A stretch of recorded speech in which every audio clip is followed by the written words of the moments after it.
Hi friends, welcome to Murrah dairy Andhra Pradesh. ఇప్పుడు మనం దానాన్ని నానేస్తున్నాం. ఇది పత్తి చెక్క. దీని తర్వాత మనం గోధుమ పొట్టు. ఈ ముర్రా గేదెలకి దానా అనేది కంపల్సరీ, ఎందుకంటే హై మిల్క్ ఈల్డ్ కాబట్టి మనం దానా వేస్తే మంచిగా పాలిస్తాయి. ఇదేమో శనగ పొట్టు, మీరు చూడొచ్చు. ఇవి మనం విజయవాడ నుండి తెప్పిస్తాం.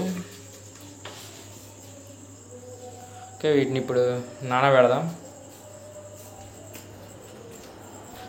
నానబెట్టడానికి ఏం లేదు, వాటర్ తడిచేటట్టు పోస్తే సరిపోతుంది.